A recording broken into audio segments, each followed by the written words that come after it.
Bismillahirrahmanirrahim. Assalamualaikum warahmatullahi wabarakatuh. Puji syukur kita panjatkan kehadirat Allah Subhanahu wa Ta'ala, karena pada kesempatan kali ini kita bisa berkumpul insya Allah dalam rangka thalabul ilmi, sharing praktik baik dari apa yang sudah saya terima di program Guru Penggerak. Saya berkewajiban untuk menyampaikan kembali berkenaan dengan tema budaya positif. Mudah-mudahan berkenan dan bisa diterapkan oleh kita semua.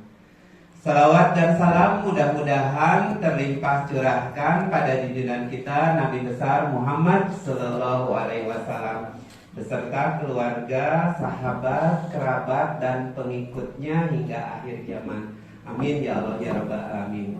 Pertama-tama saya ingin mengucapkan terima kasih kepada Bapak Ibu yang sudah berkenan hadir untuk mengikuti kegiatan diseminasi budaya positif di SMK Negeri 2 Cimahi ini.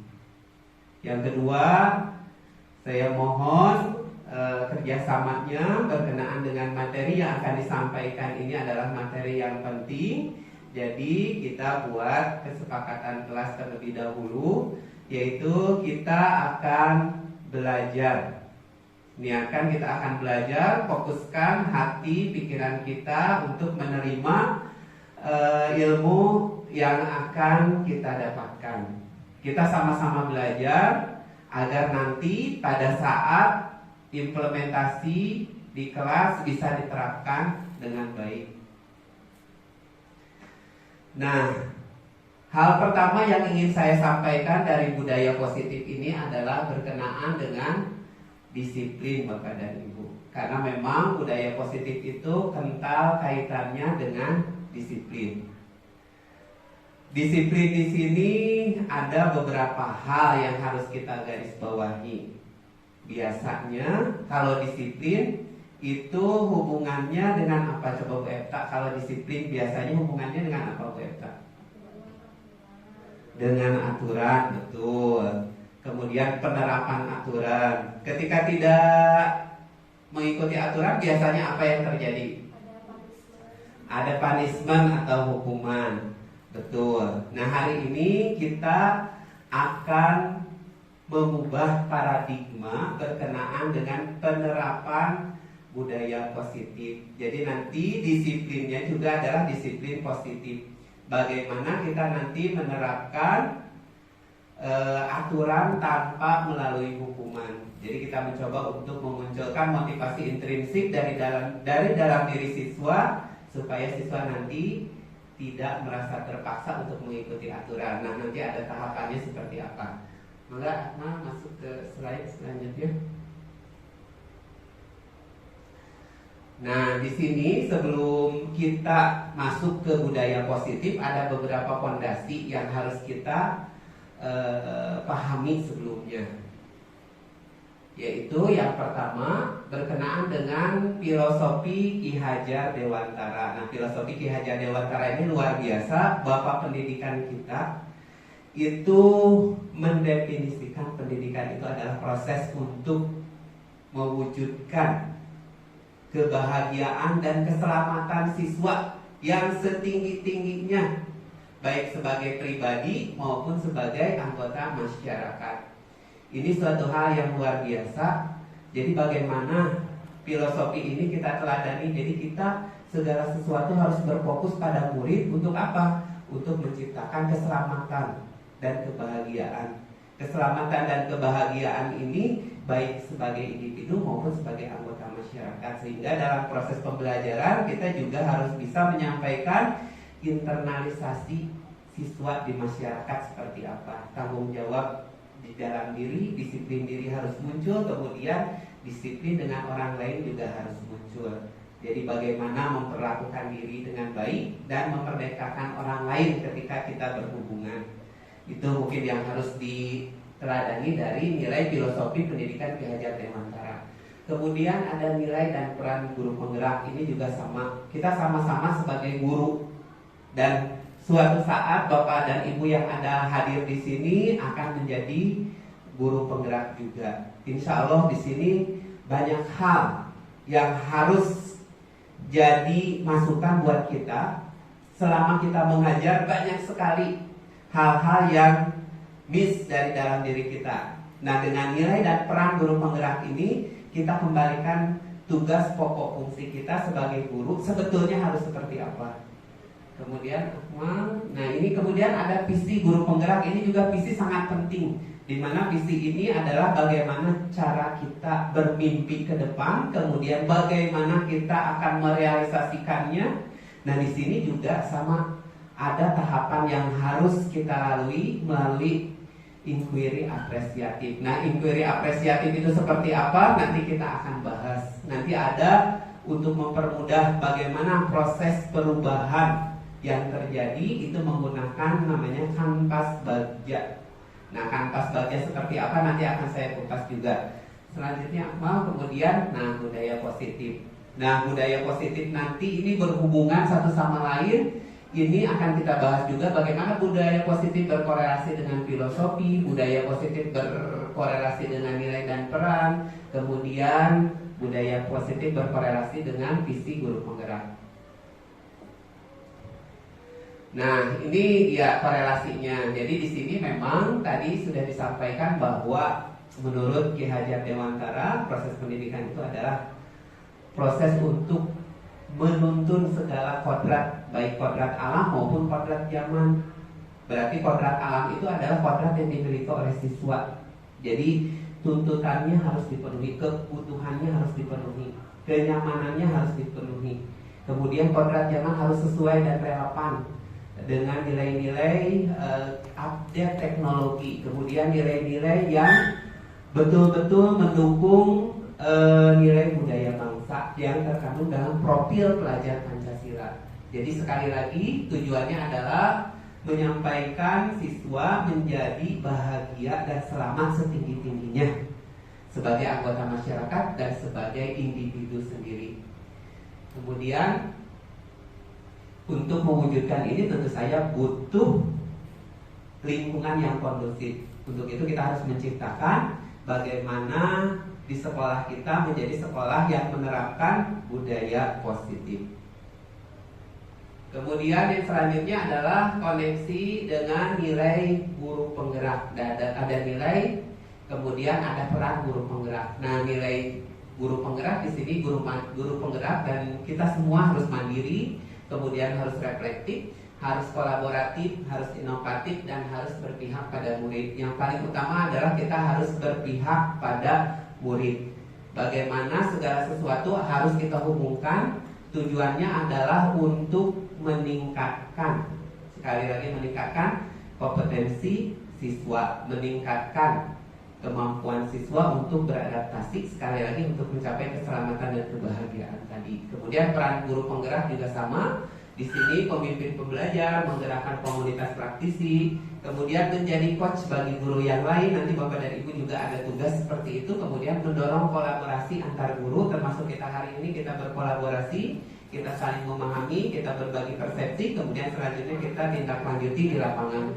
Kemudian mewujudkan kepemimpinan murid. Jadi ini memang betul-betul kedua nilai dan peran ini sangat berkontribusi sekali dengan penerapan budaya positif. Karena untuk menciptakan budaya positif perlu keaktifan dari setiap guru. Jadi harus ada pemicu bagaimana kita berkolaborasi.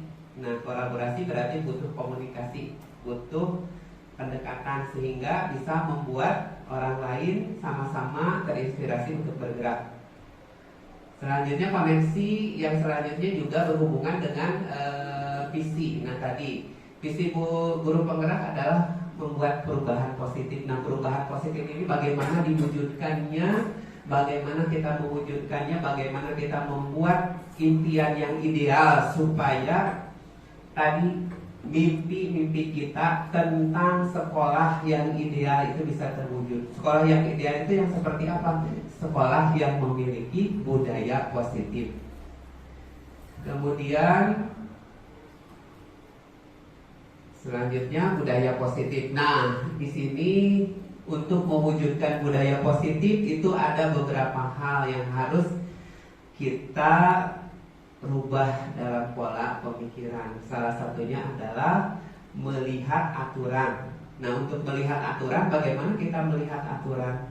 Jadi aturan itu kita harus bisa melihat nilai-nilai kebajikan yang terdapat di dalam aturan. Jadi ketika kepada siswa juga kita tidak menekankan aturannya, tapi menekankan nilai-nilai kebajikan yang ada di balik aturan. Sehingga apa? Sehingga nanti ini jadi suatu dorongan dari dalam internal kita. Siswa juga sama. Jadi nanti siswa akan merasa terdorong kalau tahu nilai manfaatnya dari sebuah aturan. Nah, nanti kalau dia sudah percaya, sudah tahu nilai kebajikannya, maka itu akan menjadi sebuah keyakinan. Nah, jadi langkah pertama yang harus kita lakukan adalah menggeser paradigma anak tentang aturan. Bagaimana menggesernya? Kita bantu dengan membuat keyakinan kelas. Kalau kita bicaranya skup di kelas, tapi kalau kita bicaranya skup global di sekolah, maka keyakinan sekolah. Nah, keyakinan kelas ini tidak disebut aturan kelas kembali, karena dengan keyakinan tadi memacu motivasi intrinsik. Jadi kalau yakin berarti dia akan menerapkan, akan mulai dari diucapkan, diterapkan, kemudian dilaksanakan.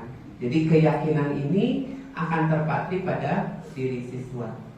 Jadi nanti juga ada tahapannya bagaimana membuat keyakinan kelas. Keyakinan kelas nanti ada tahapan-tahapannya.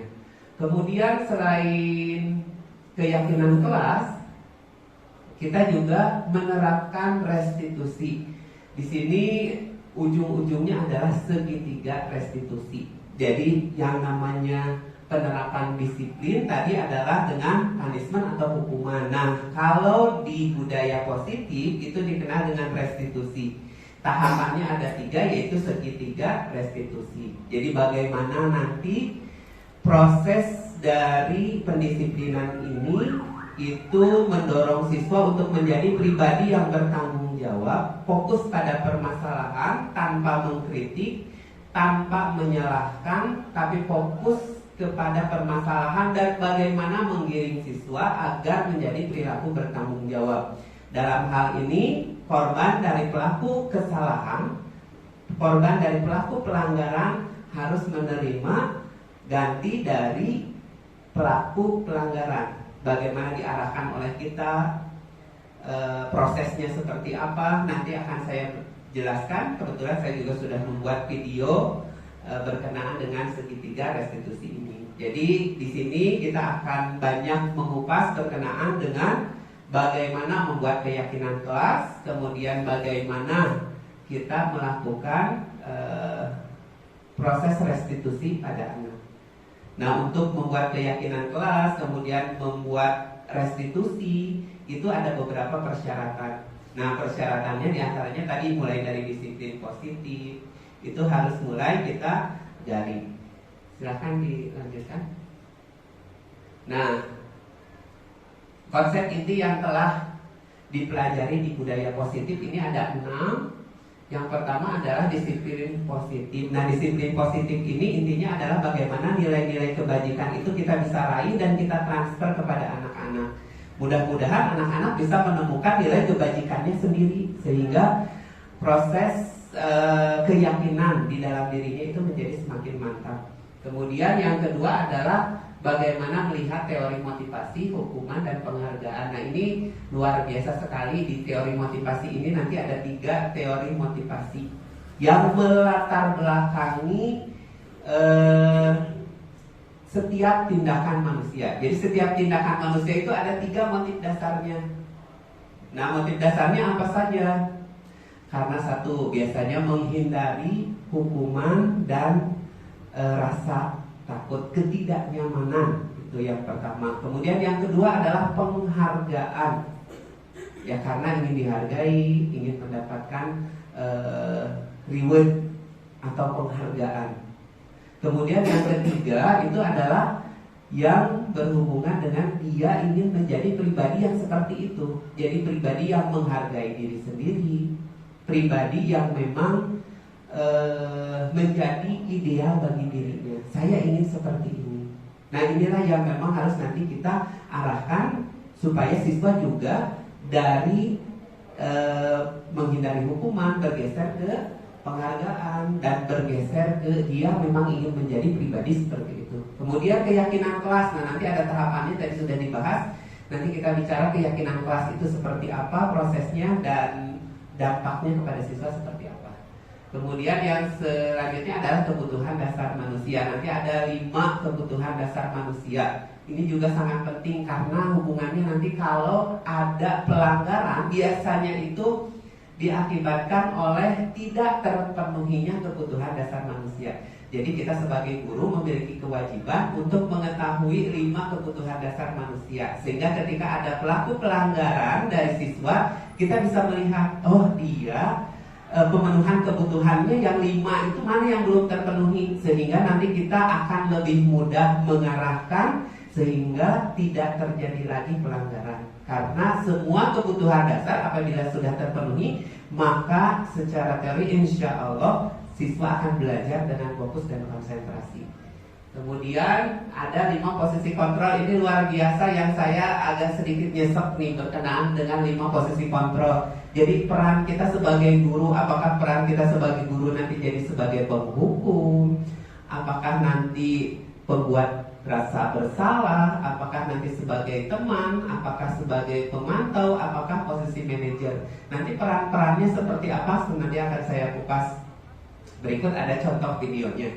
Kemudian bisa dilanjut, Akmal. Nah, ini ada permainan Bapak dan Ibu biar tidak bosan. Ini ada permainan, aturannya seperti ini. Silakan Bapak dan Ibu berpasangan, duduk aja gak apa-apa. Nah, kayaknya Bu Ijin dengan ini biar dekat. Nah, dengan Bu Husni. Iya. Nah, aturannya begini Bapak dan Ibu, nanti bergiliran.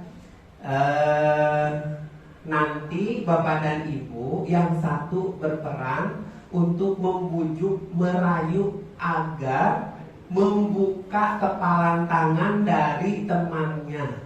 Nah, yang mengepal tangannya anggap di sini adalah apa yang dikepal misalkan oleh Bu Yudit nih. Bu Yudit yang ngepal duluan. Bu Yudit yang ngepal. Bu Yudit itu mempersepsikan bahwa di dalam genggamannya itu adalah sesuatu yang sangat berharga yang tidak bisa diperlihatkan kepada orang lain karena ini menyangkut dengan kehidupan Bu Yudit. Jadi ini sangat penting sekali sehingga tidak boleh dilihat oleh orang lain. Nah, sekarang Bu Mutiara juga memerlukan itu. Jadi harus tahu apa yang ada di dalam kepalan tangan Bu Yudit. Sehingga bagaimana upaya-upaya yang dilakukan oleh Bu Mutiara untuk mencoba membuka kepalan tangan. Tapi ya Bapak dan Ibu, pendekatannya persuasif ya Bapak dan Ibu. Tidak ada pemaksaan, ini hanya dengan kata-kata saja. Dengan kata-kata, jadi tidak bukannya itu dibuka gitu, tidak seperti itu. Iya, silakan Bapak dan Ibu berpasangan. Waktunya 3 menit Bapak dan Ibu, nanti bergantian. Iya, waktunya silahkan. Ada yang mau ditanyakan dulu sebelum dimulai? Sekarang berbagi peran dulu. Siapa yang mau jadi pengepal pertama? Dan bayangkan di dalam kepalan itu adalah sesuatu yang berharga yang tidak boleh dilihat dan tidak boleh diserahkan kepada orang lain. Itu adalah sangat berharga menyangkut kehidupan kita sehingga kita tidak bisa membukanya buat orang lain. Ya silahkan Bu Kuswati yang ini dulu ya yang mengepal. Berarti Bu Epta. Sekarang Bu Husni yang mengepal. Bu Yuri yang mengepal. Bu Yuri kepalannya ekstrim banget. Pak Ridwan, udah? Iya. Pak Uji siapa dulu? Oh iya, siap. Mulai ya, waktunya 3 menit. Waktunya dipersilakan.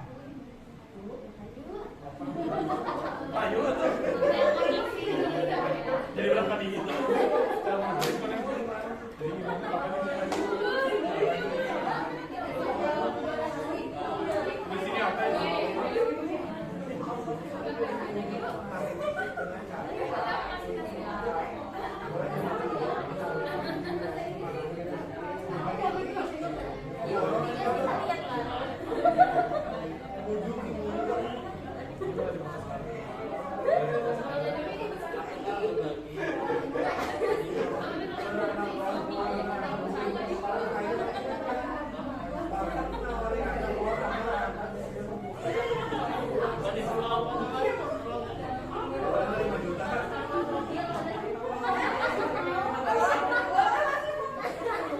Iya cukup Bapak Ibu.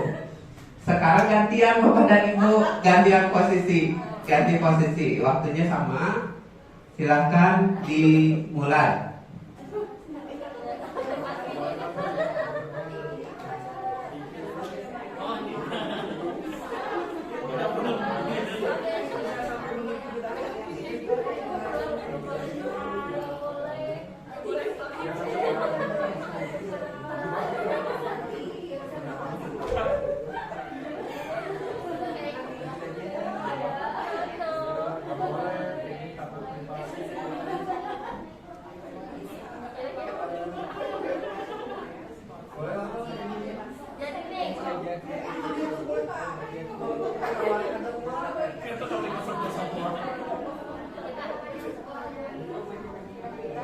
Ya cukup Ibu, Bapak. Terima kasih. Tepuk tangan dulu dong buat Ibu dan Bapak. Ibu sudah berdrama-drama dia seperti ini. Sekarang pengen nanya ke Pak Daniel dulu. Pak Daniel tadi ketika mengepalkan tangan, apakah membuka atau tidak tangannya? Enggak, belum dibuka. Kenapa tidak membuka? Karena rayuannya itu kurang. Iya, berarti kan ini betul-betul perlu usaha yang besar ya, karena ini penting banget bagi Pak Daniel. Oke, terima kasih. Kemudian Bu Epta, ketika merayu bagaimana upaya-upayanya supaya Bu Kuswati membuka?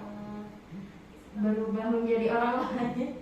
Intinya mah biar dirayu-rayu gitu mas, supaya mau kita sama mobil. Luar biasa, luar biasa rayuannya. Yang penting merayu dulu ya seperti apa. Nah sebetulnya kegiatan ini apa sih tujuannya?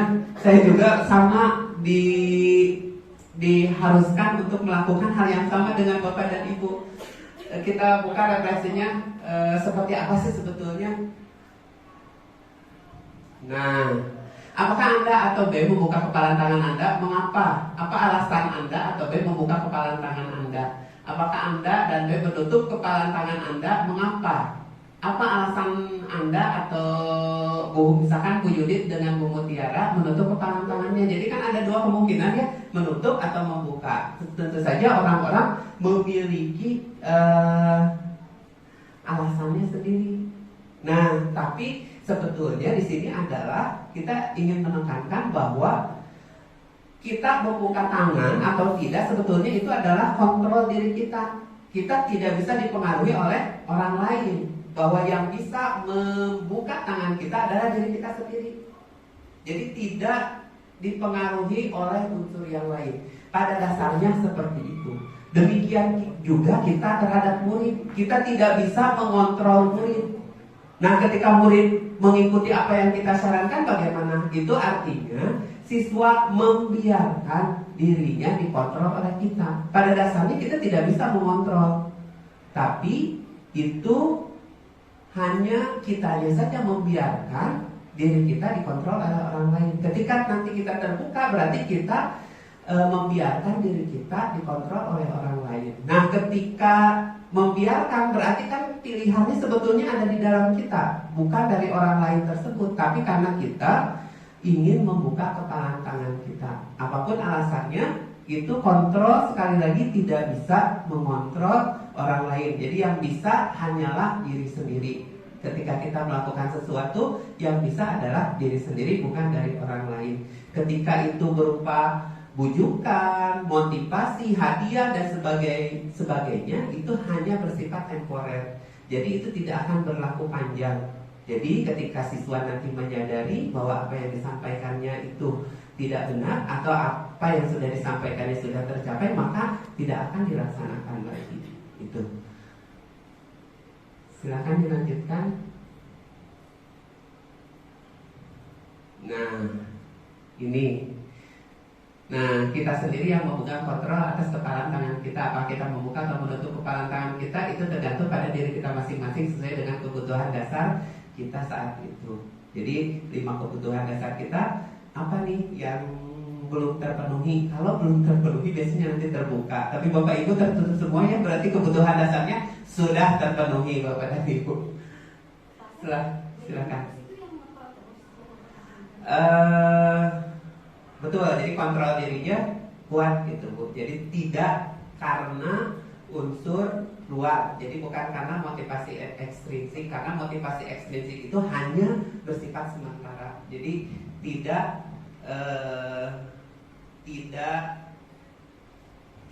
langgang Bapak dan Ibu. Bahkan kalau ekstrimnya, kalau kita memberikan hadiah, kadang-kadang saya juga suka, aduh salah ternyata terhadap anak saya.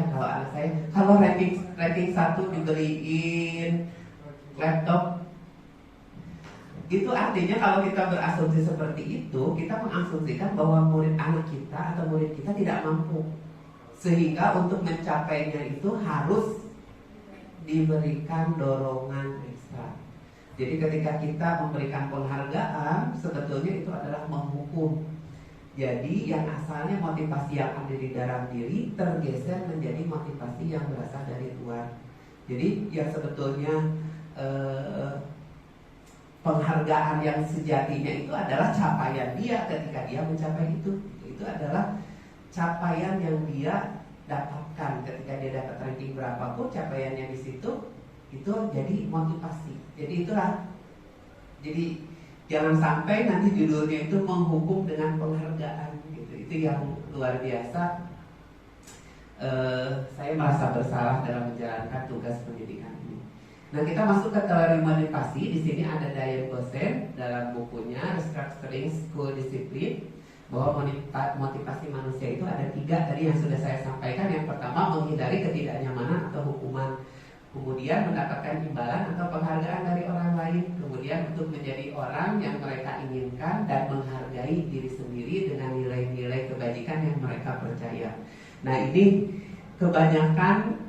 Coba kalau kita berintrospeksi ketika kita melakukan sesuatu, hadir ke sekolah tepat waktu, apakah itu berdasarkan poin nomor 1, nomor 2, atau nomor 3? Apakah karena ada kepala sekolah yang selalu mengawasi? Apakah akan diberi reward oleh sekolah ketika datang tepat waktu? Atau ingin menjadi diri sendiri yang menghargai nilai-nilai kebajikan? Ini yang poin ketiga ini yang harus kita tanamkan, dan tentu saja itu harus dimulai dari diri kita sendiri. Bagaimana kita merubah motivasi-motivasi yang ada di dalam diri kita ketika kita melaksanakan aktivitas. Jadilah masuk ke motivasi yang ketiga. Kemudian, nah di sini teori motivasi, hukuman, penghargaan, dan restitusi. Bapak dan Ibu, di sini ada hukuman, kemudian ada konsekuensi, dan ada restitusi. Nah, di sini di atasnya ada identitas gagal dan identitas sukses. Hukuman ini adalah identik dengan identitas gagal. Kenapa? Kenapa dengan identitas gagal hukuman itu? Karena hukuman itu bersifat satu arah. Jadi siswa tidak memiliki hak untuk meninjau aturan, memberikan masukan tentang aturan. Jadi harus menerima saja. Sehingga apa? Ketika anak disalahkan, secara psikologis anak akan dipers untuk menyatakan bahwa dia tidak bersalah. Minimal dia akan menutup dirinya. Sehingga ketika dia menutup diri, ketika kita akan memberi masukan akan sulit. Karena dia akan selalu membuat penyangkalan dari atas apa yang sudah dia perbuat. Jadi kita geser dari hukuman, posisinya adalah ke konsekuensi dan restitusi. Konsekuensi juga sebetulnya masih kurang bagus. Konsekuensi itu sudah melibatkan siswa. Jadi siswa sudah tahu ketika melanggar apa yang akan dialami oleh siswa. Misalkan ketika terlambat akan di push up 10 kali. Dan ketika terlambat anak akan push up 10 kali. Jadi anak sudah tahu bahwa resikonya ketika terlambat seperti itu. Jadi ini kurang bagus. Kenapa? Karena kembali ini masih bersifat eksternal. Jadi masih berupa penghindaran dari rasa tidak nyaman atau hukuman. Karena kembali konsekuensi juga ujung-ujungnya adalah hukuman. Nah, bagaimana sekarang yang terbagus adalah bagaimana kita menciptakan identitas sukses dari konsekuensi dan hukuman menjadi restitusi. Restitusi itu seperti apa? langkah restitusi yang pertama adalah menstabilkan identitas. Ketika anak melakukan kesalahan, maka kita stabilkan identitas terlebih dahulu. Caranya bagaimana? Bahwa pelanggaran yang dilakukannya itu bukan satu-satunya dia yang melakukan. Pernah ada yang melakukan orang lain. Kemudian pelanggaran itu adalah kesalahan itu biasa terjadi pada manusia. Kita bukan makhluk yang sempurna, pasti melakukan kesalahan.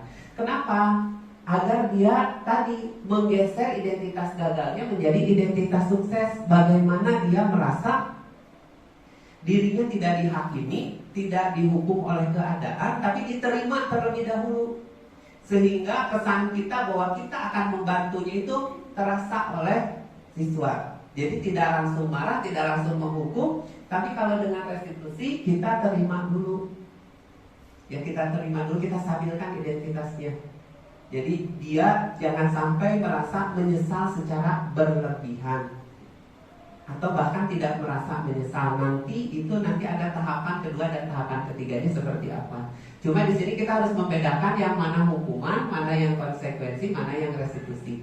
Di sini hukuman itu sesuatu yang menyakitkan dan harus terjadi. Kemudian kalau konsekuensinya apa? Sesuatu yang harus terjadi karena sudah dipahami. Kalau ini dilanggar, ini yang akan terjadi. Tapi kalau restitusi merupakan pilihan. Merupakan pilihannya itu seperti apa? Bagaimana menyelesaikan permasalahan itu? Pilihannya ada di siapa? Pilihannya adalah di siswa. Nanti siswa yang menentukan solusi permasalahannya. Kita akan mengarahkan, mendorong dia untuk menjadi perilaku yang bertanggung jawab tadi. Kemudian hukuman itu waktunya panjang. Kemudian korban mendapatkan keadilan. Keadilan dari apa? Karena si pelaku dihukum secara langsung. Sedangkan konsekuensi tidak nyaman untuk murid atau anak untuk jangka waktu pendek. Nah, korban bisa diabaikan. Biasanya kalau melanggar, misalkan mencoret buku orang lain, ada aturannya diberi sanksi. Tapi bagaimana dengan buku yang tercoret? Apakah ini biasanya terabaikan? Nah, kalau restitusi beda. Kita fokusnya adalah bagaimana si pelaku menjadi bertanggung jawab. Kita fokuskan untuk bagaimana mengganti apa yang sudah dilakukannya. Apakah menghapus coretan itu, kemudian atau kalau dengan pulpen apakah dengan tip atau dengan mengganti dengan lembar yang lain di staples ulang dan sebagainya. Itu silakan dilanjutkan, Ahmad. Nah, kemudian ini contohnya. Kalau hukuman, murid dan anak akan tersakiti. Konsekuensi, murid dan anak dibuat tidak nyaman. Kalau itu mah udah langsung ya, konsekuensi itu langsung fisik sakit gitu ya. Kalau ini dibuat tidak nyaman karena apa? Sudah ada ancaman. Kalau terlambat, push up. Jadi itu berupa ancaman. Tapi kalau restitusi, murid dan anak mendapatkan penguatan. Penguatannya berupa apa? Kita bisa mengarahkan bagaimana supaya kejadian itu tidak terulang kembali dengan memanfaatkan sumber daya yang ada di sekitar anak supaya pelanggaran tidak terjadi lagi. Kemudian merasa bersalah, rendah diri dan mengasingkan diri. Karena kalau sudah dihukum biasanya sudah push up, sudah saja tidak ada tindakannya, silakan ke kelas. Jangan diulangi, paling hanya seperti itu. Tapi kalau konsekuensi dia seorang diri, kemudian dia time out, kemudian penahanan atau detention. Nah ini kalau konsekuensinya berarti si anak merasa terasingkan. Kenapa? Karena orang lain juga meyakini bahwa oh dia mau pantas dihukum gitu. Kalau restitusi tidak. Restitusi itu anak tidak kehilangan waktu. Kemudian anak memperbaiki diri. Bagaimana nanti anak bisa kembali kepada teman-temannya, karena teman-temannya melihat dia mengganti, dia bertanggung jawab sehingga bisa diterima di komunitasnya dengan karakter yang lebih baik. Kemudian bisa dilanjut. Nah sekarang ini ada tebak-tebakan. Tebak-tebakan di sini yang pertama, ini ada tindakan guru nih. Mencatat 100 kali di dalam buku kalimat. Saya tidak akan terlambat lagi karena terlambat ke sekolah. Jadi disuruh mencatat 100 kalimat, saya tidak akan terlambat lagi karena dia terlambat sekolah. Nah ini hukuman, restitusi atau konsekuensi? Bu Harsita apa coba? Hukuman. Iya, hukuman. Betul ya Bapak dan Ibu, ini hukuman. Kenapa ini jadi hukuman? Karena ini bersifat satu arah. Jadi siswa yang mengalami langsung tanpa adanya pemberitahuan. Jadi kalau yang namanya hukuman itu satu arah, kemudian bersifat menyakiti anak, kemudian tanpa ada pelibatan di dalamnya. Kemudian yang kedua, lari mengelilingi lapangan basket 2 kali karena terlambat hadir di sekolah. Ini hukuman atau konsekuensi atau restitusi? Hukuman. Konsekuensi. Kenapa? Karena sudah tahu itu anak bahwa kalau terlambat dia akan dihukum 2 kali putaran lapangan basket. Nah, kemudian membersihkan coretan yang dibuat di meja tulis. Apa coba Bapak dan Ibu? Coba kita lihat, membersihkan. Ini juga konsekuensi. Kenapa konsekuensi? Kenapa ini jadi konsekuensi? Karena apa? Di sini sebetulnya dia sudah diarahkan untuk memperbaiki. Jadi tidak satu arah. Jadi ketika mencoret dia harus memperbaiki dari coretan yang sudah dibuatnya. Kemudian meminta murid untuk push up 15 kali karena tidak menggunakan masker di sekolah.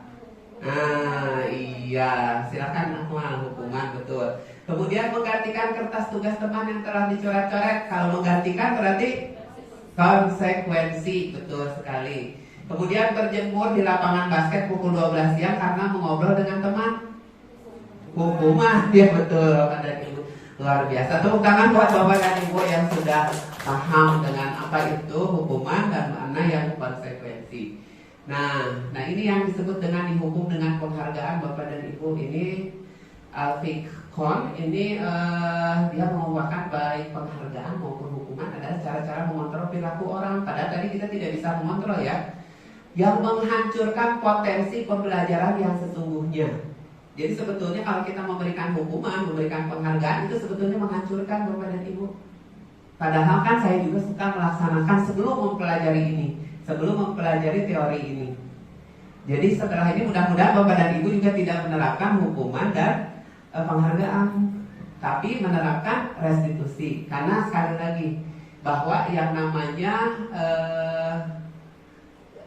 memberikan penghargaan itu sama dengan memberikan hukuman pada seseorang, dengan asumsi tadi kita beranggapan bahwa tidak mampu orang untuk melakukan sesuatu, maka diberi penguatan dari luar berupa motivasi dan hukuman. Itu yang luar biasa Bapak dan Ibu. Ini yang sangat saya tertanam dalam hati bahwa saya tidak akan melaksanakan hukuman dan penghargaan lagi, tapi lebih cenderung bagaimana kita menciptakan restitusi kepada anak.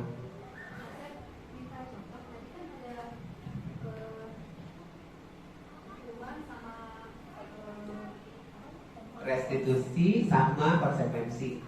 Tadi kan semuanya itu hukuman dan konsekuensi. Itu kalau dari kejadian itu, kalau kita mau belajar dari restitusi seperti apa? Wah, luar biasa sekali buku Suwati. Seperti itu terus gitu ya. Betul.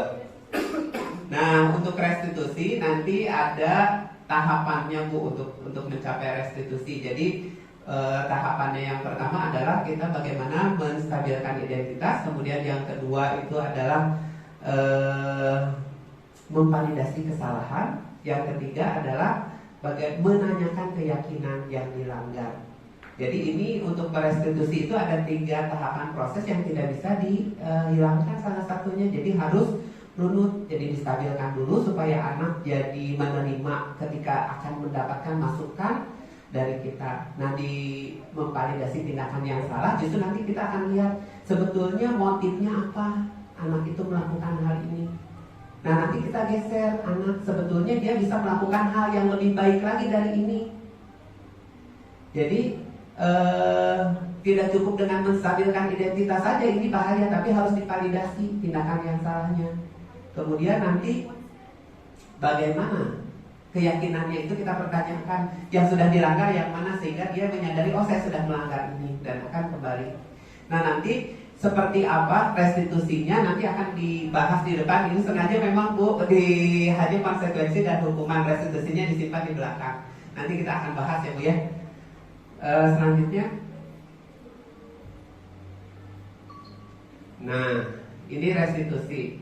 Nah ini menurut Gosen tahun 2004, restitusi adalah proses menciptakan kondisi bagi murid untuk memperbaiki kesalahan sehingga mereka bisa kembali pada kelompoknya dengan karakter yang lebih kuat. Jadi mereka dipercaya, diterima oleh kelompoknya dan karakternya menjadi lebih kuat. Nah melalui pendekatan restitusi, ketika siswa berbuat salah, guru harus bagaimana? Akan menanggapi dan mengajak murid untuk berefleksi. Jadi kata kuncinya adalah merefleksi tentang apa yang dapat mereka lakukan untuk memperbaiki kesalahan.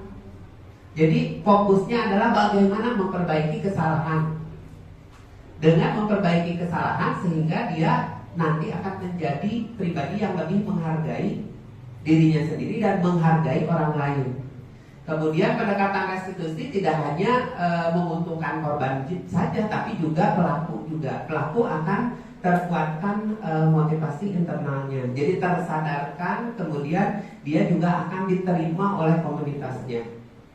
Jadi ini tidak menguntungkan satu pihak, tapi kedua belah pihak. Korban merasa diuntungkan, kemudian pelaku juga merasa dikuatkan. Nanti ini yang disebut dengan well-being atau win-win solution untuk menyelesaikan permasalahan atau solusi menang-menang. Kemudian yang selanjutnya adalah keyakinan kelas.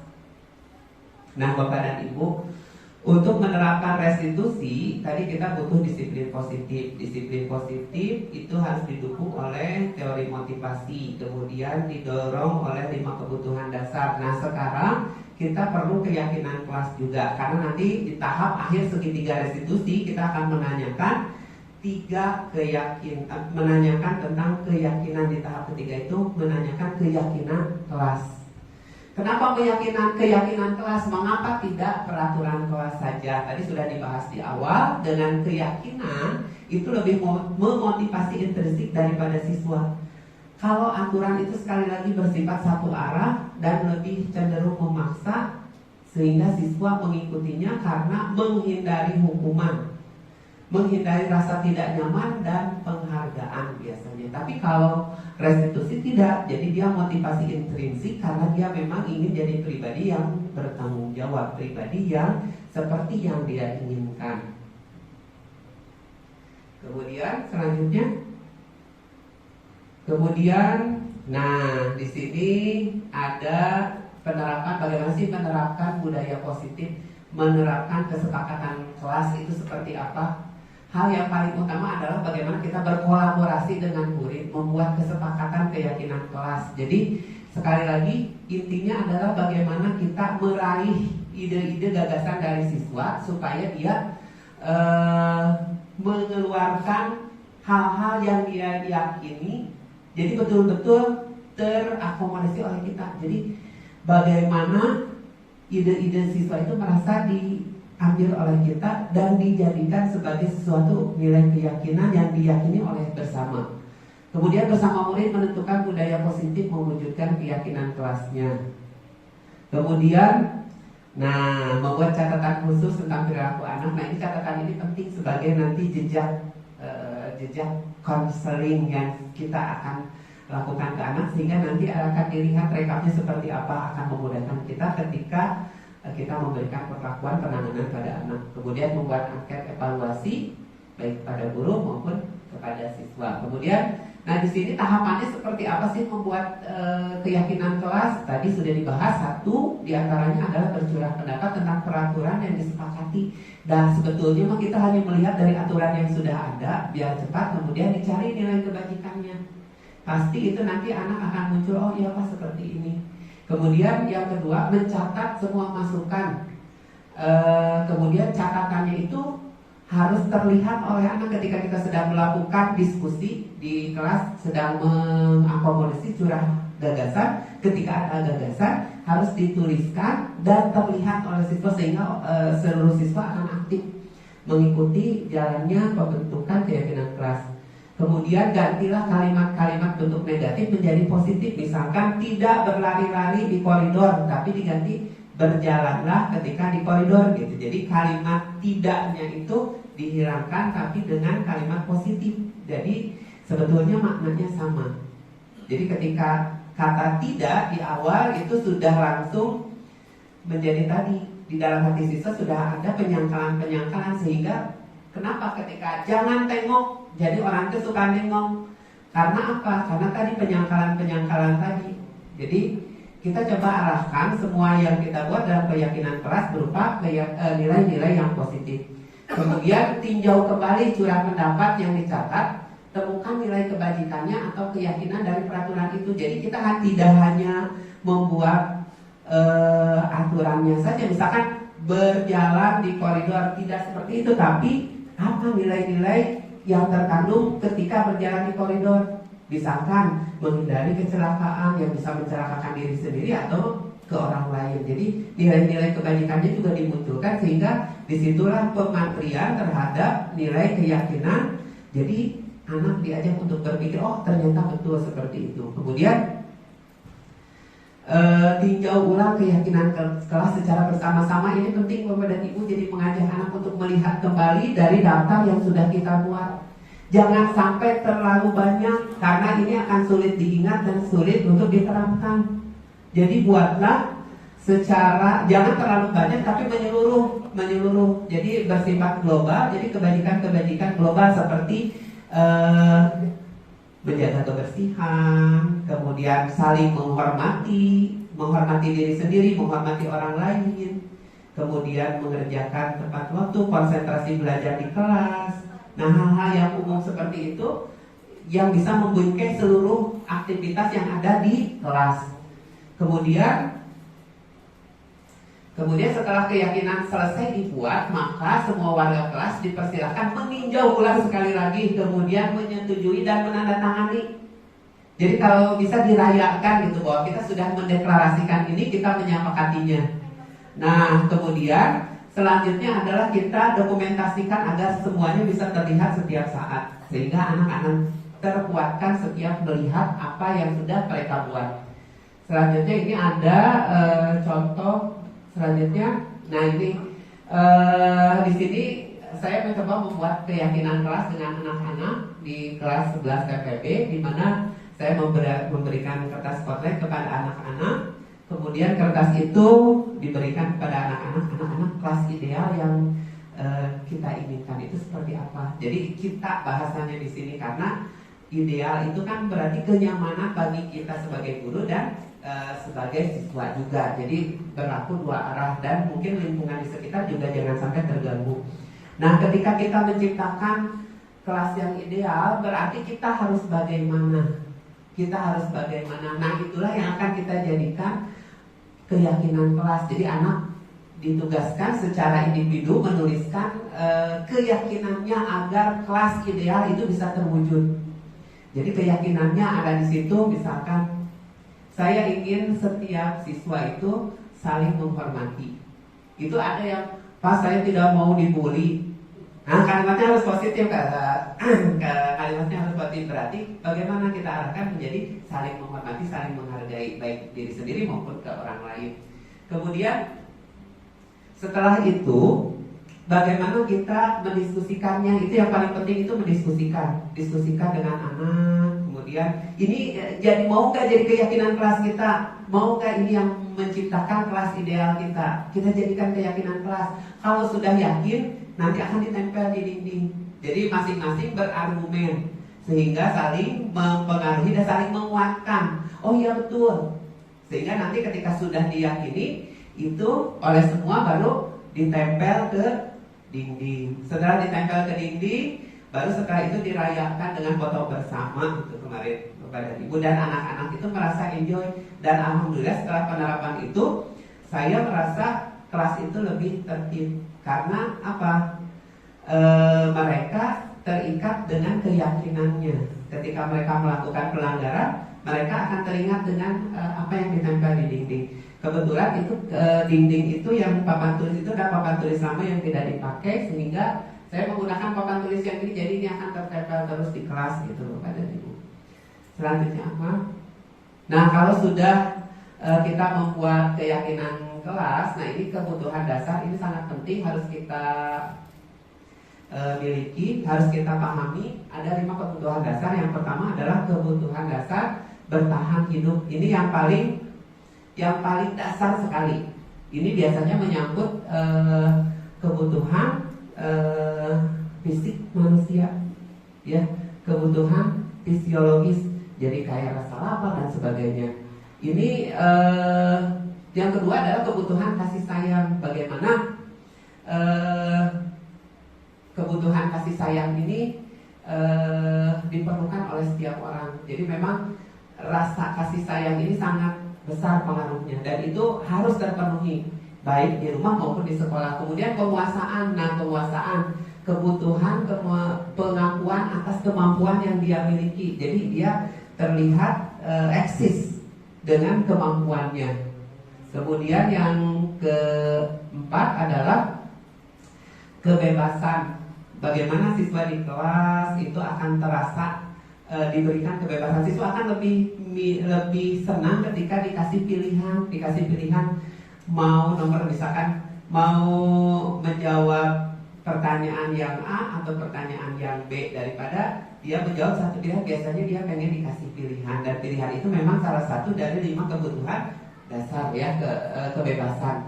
Kemudian kesenangan. Nah, kesenangan, untuk rasa senang juga sama. Ini sama, baik anak-anak, dewasa, semuanya memiliki rasa ingin muncul kesenangan di dalam dirinya.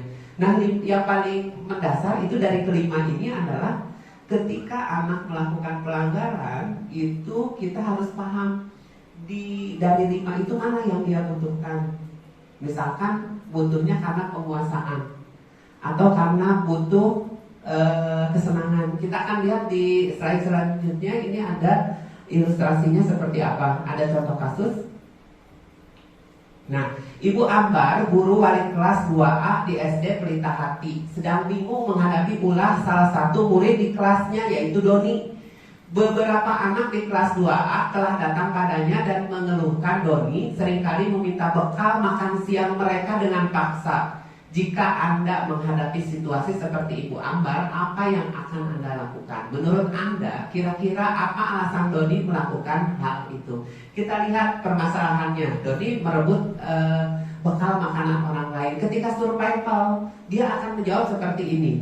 Tidak membawa bekal makan siang sehingga dia merasa lapar. Karena dorongan rasa lapar itu dia mengambil bekal dari orang lain. Itu. Kemudian kalau kebutuhan kasih sayang, nah, ketika temannya melaporkan tindakannya kepada gurunya nanti akan memberikan perhatian. Nah, justru itu. Jadi dia sengaja melakukan itu agar menarik perhatian orang tua dan gurunya. Jadi nanti dia pasti akan terfokus, orang tuanya dan gurunya pasti akan fokus ke dia. Kemudian untuk penguasaan kebutuhan pengakuan atas kemampuan. Jadi dia merasa hebat karena dia berkuasa. Jadi orang lain di sekitarnya merasa takut. Nah, ini juga kita harus tahu, dan bagaimana kita mengalihkannya sehingga energinya itu tidak keluar ke hal yang negatif, tapi kita bisa arahkan kemana. Misalkan, berarti kalau untuk yang kasus yang pertama kita bisa berkoordinasi dengan orang tuanya seperti apa agar bekalnya itu selalu ada, atau bagaimana nanti di kelas kita membuat solusi, bagaimana kita nanti membuat memberi sedikit dari setiap kelas itu sehingga terpecahkan permasalahannya.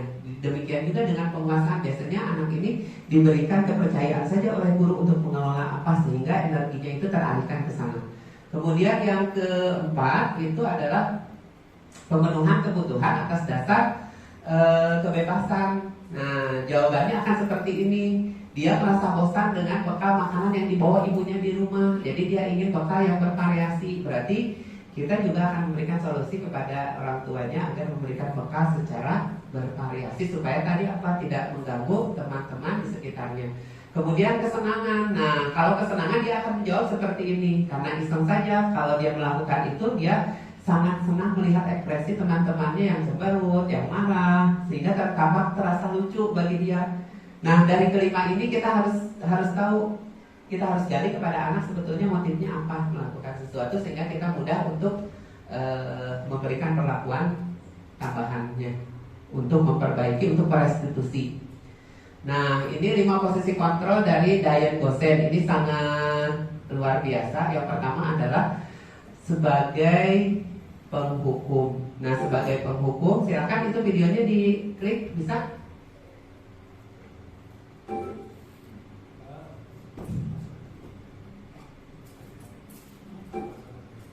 Oke, kalau ada kita langsung saja ke sini, udah. Boleh seperti itu di play. Nah.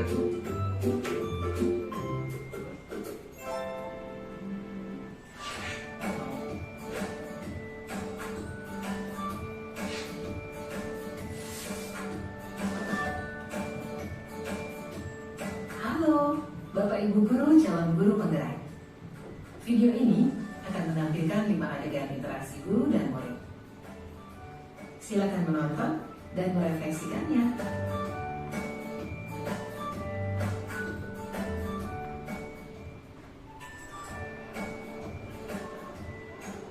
Pagi anak-anak, silakan PR yang kemarin Ibu berikan diletakkan di meja. Anton, kamu sudah mengerjakan belum? Belum mengerjakan saya, Bu. Kamu selalu ya nggak ngerjain PR. Sekarang kamu duduk di depan, lalu tulis. Saya berjanji tidak akan mengulangi lagi. Saya berjanji akan berusaha menjadi murid yang rajin belajar sampai pelajaran saya selesai.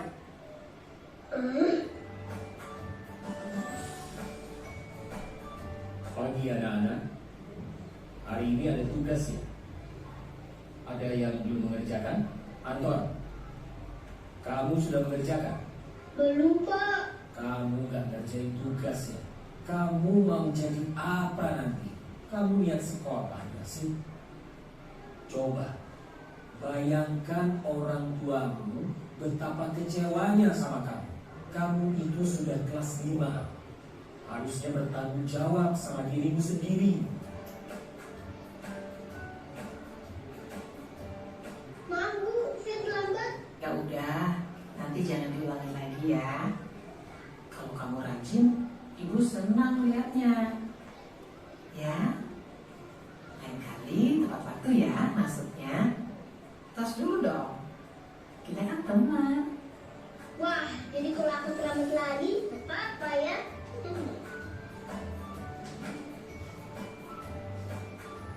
Kamu kok gak pakai baju olahraga? Bapak catat, kamu sudah 3 kali loh gak ikut olahraga bulan ini. Iya, Pak. Sudah 3 kali berarti saya dapat sanksi, Pak.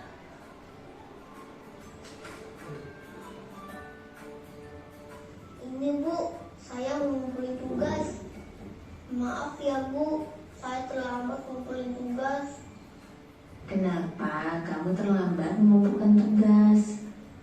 Iya, Bu, saya kalau sore bantuin Ibu jaga warung. Gak sempat ngerjain tugas. Kira-kira nih, apa yang bisa kamu perbaiki supaya kamu bisa mengerjakan tugas tepat waktu? Coba, kapan biasanya kamu membantu ibu jualan? Jam 6 sampai jam 8 malam, Bu. Bagaimana kalau kamu membuat jadwal? Kapan kamu akan mengerjakan tugas? Oh gitu ya, Bu. Saya coba deh, Bu. Terima kasih, Bu.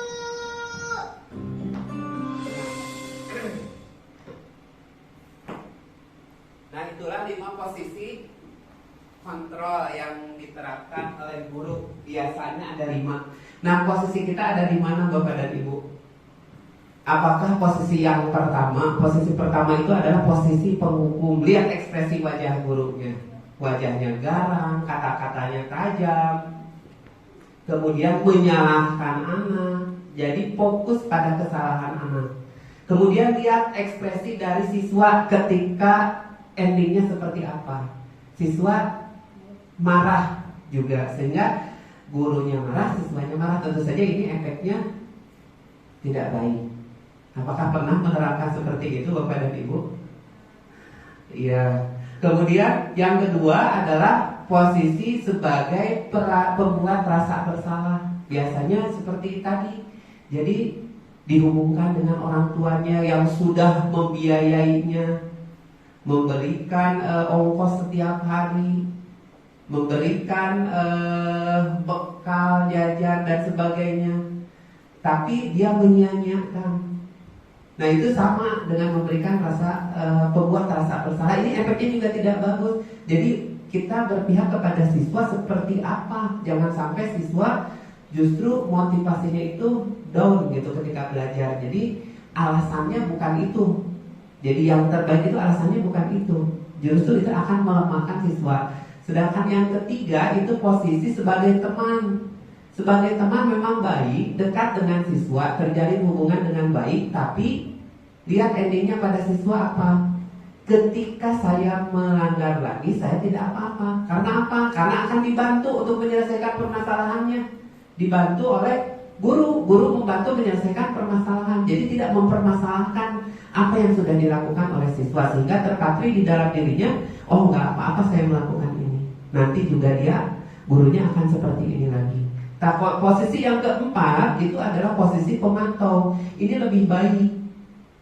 Tapi ada kerugian ketika kita menjadi pemantau. Kita akan terlibat secara langsung untuk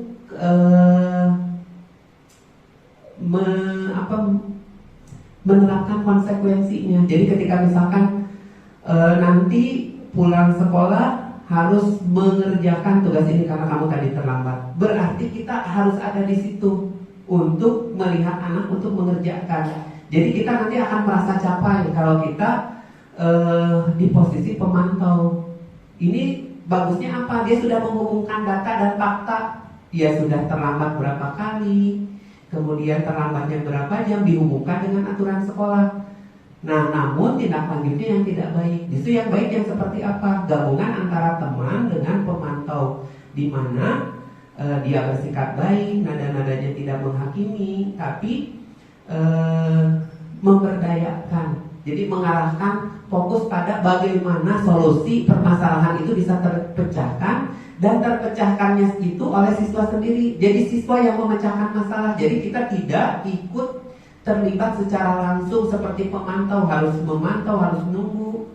Tapi biarlah dia menyelesaikan permasalahannya, tapi kita memberikan clue jam berapa dia uang waktunya, siapa yang akan mengingatkan. Jadi nanti kalau besok akan belajar, dimulainya jam berapa dan siapa yang mengingatkan ketika lupa. Nah, hal-hal seperti itu yang tadi ditanyakan oleh Bu Kuswati berkenaan dengan restitusi. Nah, ini posisi penghukum, pembuat rasa bersalah, teman, pemantau, manajer.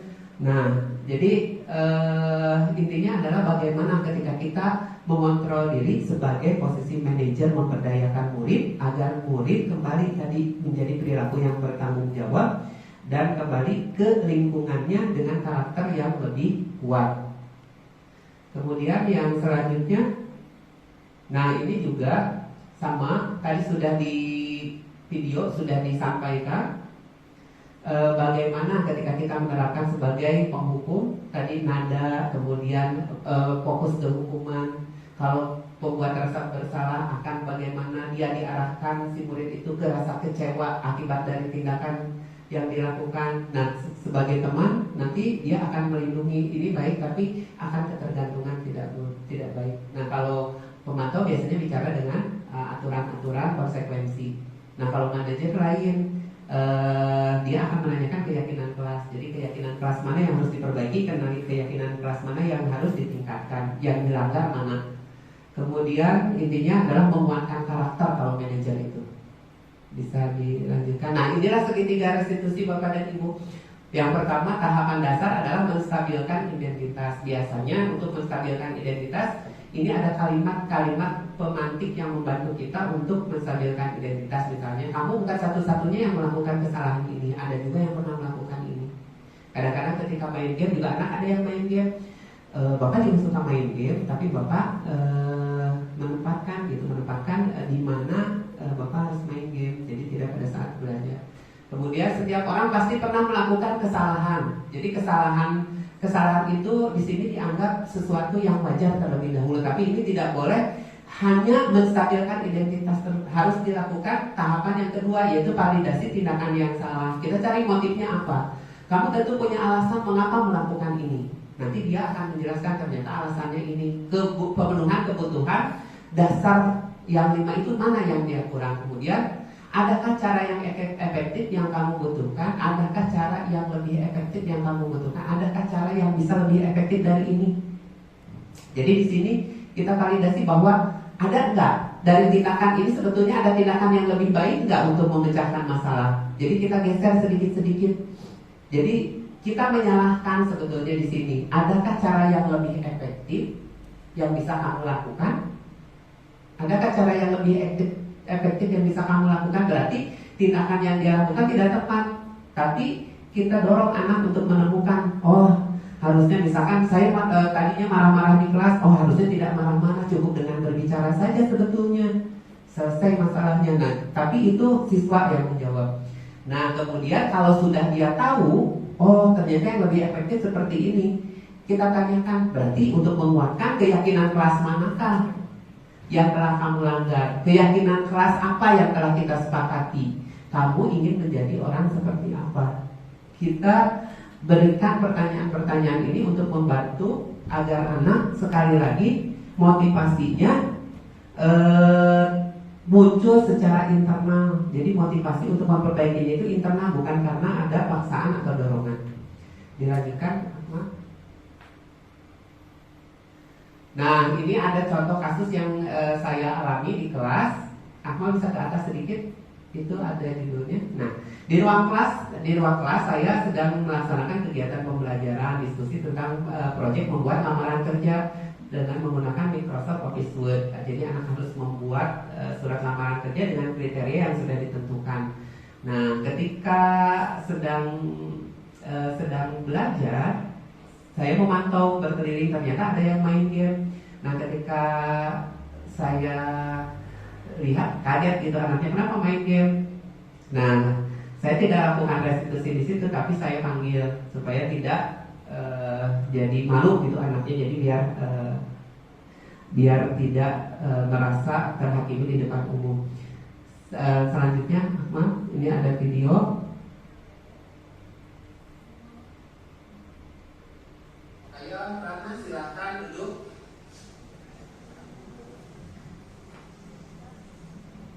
Ratna, tidak usah takut. Bapak kesini mengajak kamu untuk memperbaiki kesalahan yang telah kamu perbuat. Nah, sebetulnya bisa diceritakan tidak kepada Bapak. Sebetulnya pada saat jam pembelajaran tadi, apa yang kamu lakukan? Maaf Pak, saya tadi main. Karena sekali lagi Bapak menekankan bahwa Bapak ingin menyelesaikan permasalahan ini dan Bapak juga bisa menyelesaikannya dengan baik. Nah, sebetulnya Bapak melihat kami tadi sangat asik sekali bermain game. Dan sekarang itu sudah ada perlombaannya loh Ratna.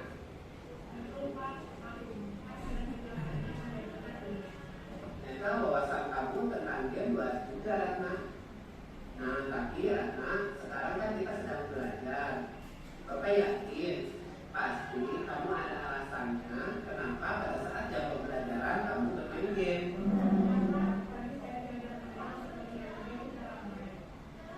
Baiklah Ratna, apakah tidak ketika kita sedang belajar, terus ada teman kamu yang mengajak kamu bermain game secara online, terus kamu ikut bermain game juga? Baiklah, menurut kamu keyakinan kelas mana yang perlu kamu tingkatkan dalam masalah ini? Setuju apa yang dikatakan oleh Ratna. Tapi apakah Ratna meyakini prinsip tanggung jawab, menghargai diri sendiri, dan orang lain itu merupakan hal yang penting? Saya yakin Pak, bahwa tanggung jawab menghargai diri sendiri dan orang lain itu adalah hal yang penting. Baiklah, nah, apakah Ratna bersedia untuk memperbaiki kesalahan yang terjadi pada saat pembelajaran tidak akan bermain game lagi? Bersedia Pak. Nah, bagaimana Bagaimana cara kamu memperbaiki masalah ini, Ratna? Saya akan menonaktifkan HP saya di saat saya. Baiklah, karena kalau Ratna besok lupa tidak menonaktifkan HP-nya, adakah teman Ratna yang bisa mengingatkan Ratna untuk menonaktifkan HP-nya? Ada Pak, sahabat saya Budi. Ada lagi yang bisa mengingatkan kamu selain Budi? Ada Pak, Dewi. Nah, kapan kamu akan menghubungi Budi dan Dewi? Besok pagi pada saat masuk kelas. Oh iya, mulai jam berapa besok kamu akan menonaktifkan HP-mu? Jam 7 kurang 5 menit Pak. Baiklah, besok jam 7 kurang 5 menit Ratna akan menonaktifkan HP-nya dengan diingatkan oleh Budi dan Dewi. Nah, adakah kira-kira hal lain yang bisa Ratna lakukan agar Ratna tidak lupa menonaktifkan HP-nya besok pagi? Tidak ada Pak. Baiklah, kalau begitu Ratna, Bapak ucapkan terima kasih atas kerjasamanya. Mudah-mudahan Ratna sehat selalu. Sekarang Ratna silakan kembali ke kelas.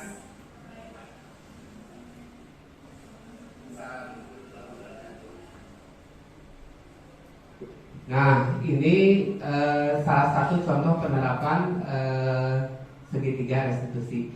Ada kasus kedua kasus kedua ini melaksanakan absensi kelas pada mata pelajaran informatika. Ketika mengabsen, ternyata ada anak yang tidak masuk dan mengatakan bahwa anak tersebut adalah kabur gitu sama teman-temannya. Kemudian saya memberi pesan melalui WA, melalui KM-nya untuk menyampaikan dia akan diundang.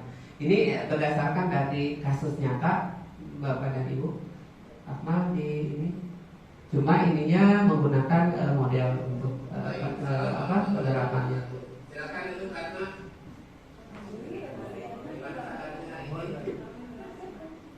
Karena Bapak mau mengkonfirmasi kemarin Ratna tidak masuk pada saat jam pembelajaran Bapak. Sebenarnya apa yang terjadi Ratna pada saat pembelajaran kemarin?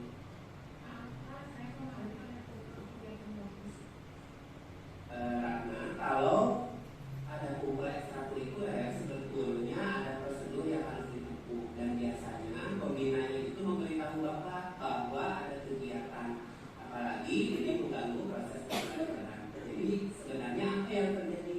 Bapak ingin Ratna jujur karena Bapak akan menghargai kejujur dari Ratna.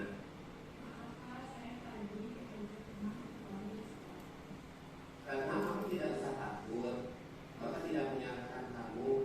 Bapak hanya ingin memperbaiki kesalahan yang terjadi. Baiklah Ratna, menurut kamu apakah bijak ketika ada teman ngajak kamu ke kamu terus kamu ikut kamu bersama dia? Baiklah, menurut kamu keyakinan kelas mana yang perlu kamu tingkatkan berkenaan dengan kejadian yang terjadi kemarin? Terus sekali Ratna, apakah kamu meyakini diri tanggung jawab, menghargai diri sendiri dan berangkat itu penting bagi Ratna?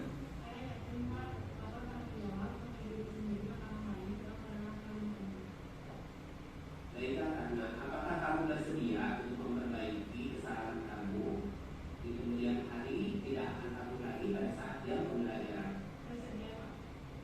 Nah Ratna, bagaimana cara kamu memperbaiki masalah ini?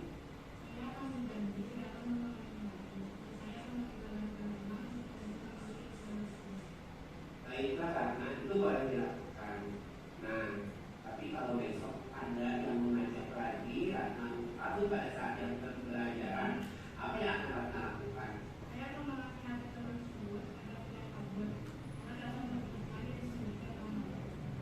Ratna, apakah ada cara lain dari kamu untuk memperbaiki masalah ini? Baik. Nah, kalau besok ada yang mengajak Ratna untuk kabur lagi, Ratna nanti akan menasehati teman Ratna bahwa ketika kabur maka itu akan mengakibatkan kerugian pada diri sendiri dan dapat merugikan orang lain. Baiklah kalau begitu Ratna, terima kasih atas kerjasamanya. Mudah-mudahan Ratna salah selalu. Nah, kalau kita lihat ada kesamaan proses di situ.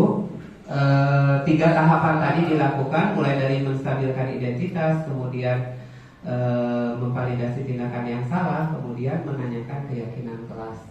Nah, sebetulnya ada beberapa ciri ketika kita melaksanakan restitusi. Yang pertama itu ada usaha dari pelaku pelanggar untuk memperbaiki kesalahan.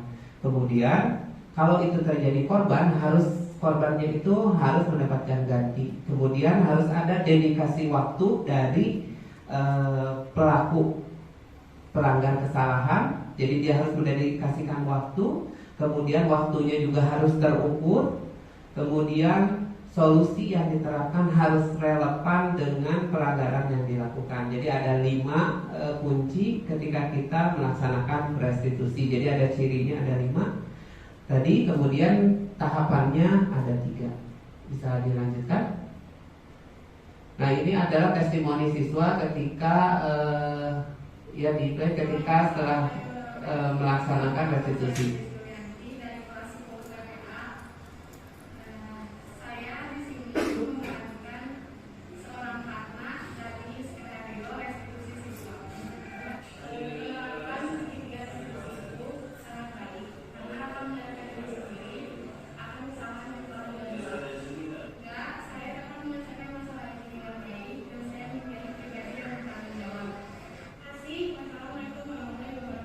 Iya, itu jadi tanggapan dari siswa. Jadi siswa merasa percaya dirinya tumbuh kembali ketika melakukan kesalahan. Kemudian dia juga menjadi merasa lebih bertanggung jawab karena dia berhasil melakukan perubahan. Kemudian dia menjadi percaya diri karena dia tadi bisa melalui fase kesalahan dengan baik. Nah, ini ada beberapa berkenaan dengan perasaan, kemudian posisi kontrol yang dipakai, kemudian apa sih perbedaannya ketika kita menerapkan restitusi kepada anak. Nah, setelah menerapkan keyakinan kelas dan menerapkan segitiga restitusi pada permasalahan yang terjadi di kelas, saya semakin yakin untuk terus menerapkan keyakinan kelas di kelas agar budaya positif itu terus tumbuh berkembang. Saya merasa senang melihat antusiasme siswa ketika mereka mulai dari menyusun keyakinan kelas. Mereka sangat gembira, kemudian menempelnya di dinding, kemudian menyepakatinya secara bersama, sehingga apa yang dibutuhkan oleh siswa itu saya akomodir melalui keyakinan kelas tadi. Nah, posisi kontrol yang saya terapkan ketika di kelas, saya sedang berusaha untuk menerapkan posisi kontrol sebagai manajer. Bagaimana saya memberdayakan anak untuk lebih bertanggung jawab dengan tugas-tugasnya atas dasar keyakinan diri dari nilai-nilai kebajikan yang muncul dari disiplin positifnya. Kemudian perbedaannya apa? Tadi anak merasa lebih nyaman, lebih terbuka dengan guru karena tidak menerapkan hukuman. Jadi anak lebih dekat dengan kita. Jadi tidak ada rasa takut, sehingga ide-ide dikeluarkan dengan lebih terbuka. Anak akan merasa kesalahannya itu akan mudah dipahami oleh siswa. Jadi akan tumbuh rasa sadarnya itu cepat karena kita sudah mengarahkan ke keyakinan kelas. Jadi keyakinan kelasnya sudah pernah dibuat, kita hanya tinggal menanyakan saja kepada mereka, sehingga nanti anak jadi lebih tampil percaya diri ketika selesai. Ketika itu melakukan pelanggaran, itu jadi penguatan saja. Kemudian selanjutnya, nah Bapak dan Ibu, di sini ada permintaan. Jadi nanti ada form untuk umpan balik. Nah, form ini tolong diisi Bapak dan Ibu. Itu ada linksnya, ada QR code-nya juga. Tapi ini bisa diisi nanti Bapak dan Ibu. Nanti saya akan kirim linknya. Saya ingin meminta review dari salah satu Bapak dan Ibu untuk kegiatan yang sudah kita lakukan. Siapa yang mau mereview Bapak dan Ibu? Oh, terima kasih Bu Yudit. Itu kalau nggak apa-apa. Ini mencoba saja ya Pak ya. Kalau yang tadi dari awal sampai akhir intinya adalah bagaimana menciptakan hukuman menjadi sebuah restitusi. Tujuannya adalah untuk membuat siswa merasa lebih nyaman untuk ada di sekolah, dan mereka memahami sendiri dengan belajar sendiri apa sih kesalahan yang dibuatnya, Kemudian dia akan menjadi lebih nyaman untuk di sekolah setelah mengetahui apa sih kesalahannya, kemudian memperbaikinya, dan itu menjadi suatu sifat yang melekat sampai dia selamanya. Dengan dia memahami apa yang harusnya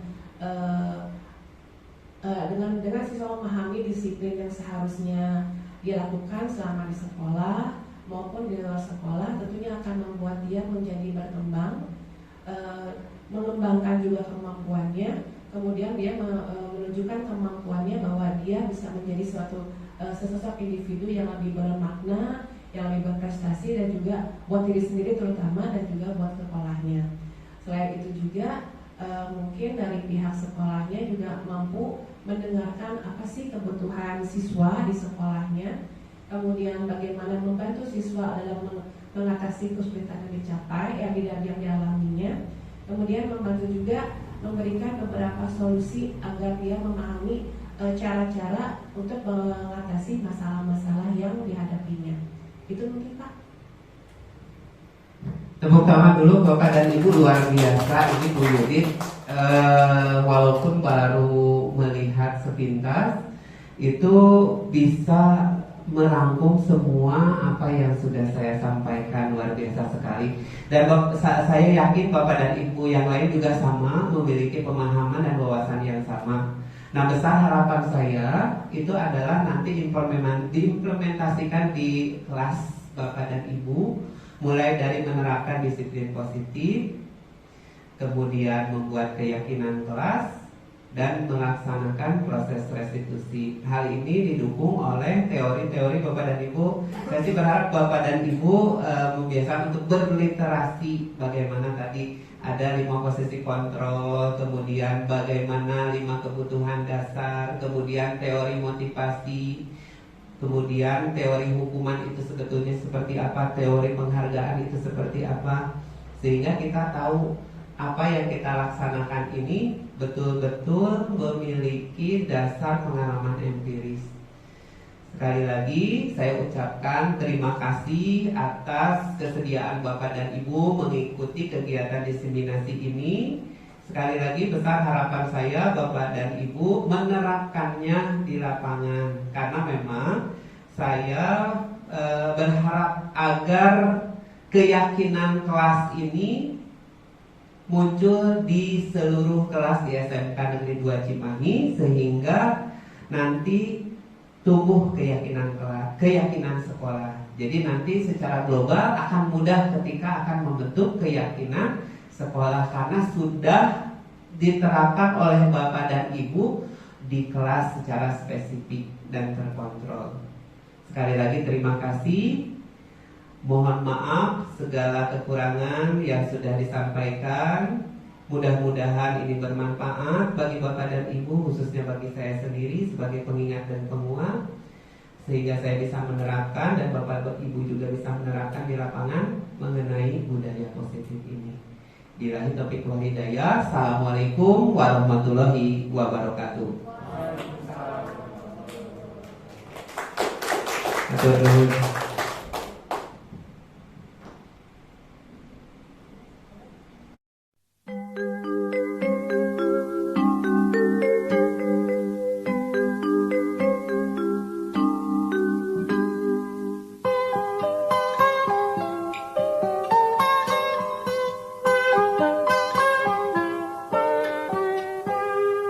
Pagiku cerahku, matahari bersinar, ku gendong tas merahku di pundak.